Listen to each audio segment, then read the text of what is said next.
Welcome back to Part-Time Okie Picker. I am John, usually joined by my wife. She is currently at work. I've got a couple topics that were on top of my head when I was listening to some stuff the other day. And one of those topics is consignments. Do you do consignments? Would you do consignments? And what are the parameters of those consignments? I had a family member that came into a small record collection and was needing some money for some car parts. I went through, looked at the records that I thought were going to do well for us. I didn't buy them all because there was probably maybe 80, but we went through them. I pulled out the ones I thought that I'd have the most interest in. Came up with, the parameters of a consignee, I guess. How much I'll take, how much you'll make, fees, taxes, shipping, all that stuff. We came to the conclusion that this record collection would be better sold outright as opposed to consignee, because you just don't know how long some of these are going to last. They could sell, within days, hours, months, year, and that takes a while to get your money that way. As get little trickle in over time, or just take the one lump sum in the beginning. I did buy 10 records. I paid $600. I'm going to go through them real quick. We've already sold one. It sold very quickly, had a lot of views, had a lot of watchers, had a lot of interest, had a lot of people trying to make a deal, send in the best offers, and then somebody just outright came and bought it. And that'll be part of my next topic. But I'm going to go through them real quick. I may not know the exact reasons that they are sought after or whatnot, but I'll just show them off anyways. We have a Metallica. This looks like a dual maxi single maybe. It's got parts of 2 albums on it. This part is called Creeping Death, and then probably the more noticeable record cover is Jump in the Fire. Remember, I paid $60 per record. You can move the math around however you want, but $60 per record, I don't even think I've ever spent $60 on a record, much less 10 records. This is Pantera Far Beyond Driven. This is the collector's edition, limited edition. There is a collector's and there is a limited, but then there is one in the same. I believe these are really early pressings, and the biggest one of them all is the first pressing, and I'll show that in a minute. You know what? I'm gonna keep this a little bit not so weird. Jane's Addiction. I'm not going to try to say the title. If you know the cover, you know the cover. This one was hard to find. It took a lot of research to go through them. I looked at a bunch of different websites, not just eBay, but actual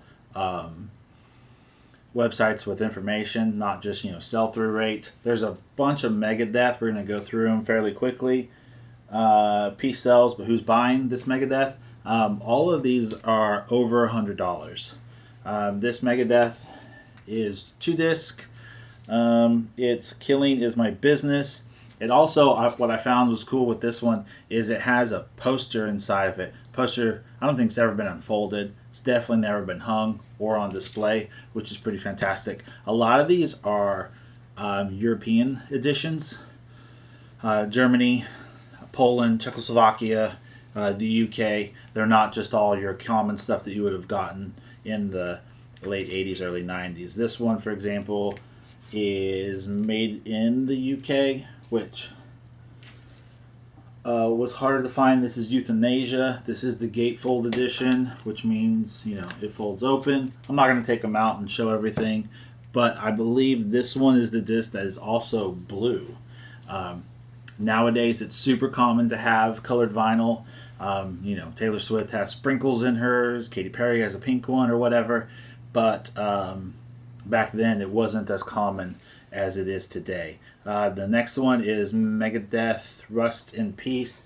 This one, because I can remember because of the barcode, I believe this is the Czechoslovakian edition, and it's just near impossible to find. And all the records, except for one of them, which I actually think is the next one, were really clean, like super clean. Never mishandled, barely any dust. They're really, really clean copies. Megadeth, so far so good. So what? I believe this one actually has a little bit of staining on the sleeve on the inside, and the disc needed to be cleaned, but that's about it. But the last one, and the best one for last, is, I'm not sure how well it's going to show up. This is, I'll just turn it this way. This is Metallica, which is also known as the Black Album. This is the first pressing US edition. I've had a lot of offers, a lot of watchers, a lot of lowball offers, a lot of people getting closer to what I think it should sell for, but we're not there yet. And like I said, we did already sell one. I'll throw a screenshot of it here. And that one, like I said, sold very fast. But with these, it just made more sense. He could use the money up front as opposed to having it trickle in over the next year. So we don't do a lot of consignments. I could probably count how many times we've done consignments on one hand. Usually we just try to buy it outright. It's a lot easier on the books, trying to keep stuff straight. You try to warn the consignee that, hey, this could take a while. You never know. And even though you tell them everything up front, it still is, did it sell? Has it sold? Who'd you sell it to? When did it sell? Has it sold? And it just kind of goes over time. I do want to talk about, I guess we'll call it President's Day sales. I've seen a lot of other YouTubers talk that their sales are down. Something about a bubbles bursting. I don't know what that means. Our sales are just crazy right now. We've had really good listings. We have really good product to sell. We have really good stuff on our shelves that still need to be listed. We've done really well. We've worked really hard, and they really came to fruition over the weekend. We had great sales. We had a big payout, and we're just going to call it the President's Day sale. I did put a lot of our store on sale to try to move through some of the older stuff, and then a lot of the Disney collection that we picked up last summer. We still have quite a bit of it. I'd like more of it to sell before garage sale season starts. But yeah, President's Days were really good. If you stayed till the end, I'll probably put maybe 5 to 10. I don't know if I'll do that many. Let's just call it 7. I'll put 7 listings up at the end so you can kind of see what we're selling, things to keep an eye out for. I won't put, the crazy stuff, only crazy stuff, but I will give you a idea of what we've been selling and how we've been selling it. And I will point out that on those records, we spent $600 right out the gate. I ordered much better boxes than I have currently on hand. I have just your basic eBay box that you get with your coupon. I think these records deemed a better box than that basic box.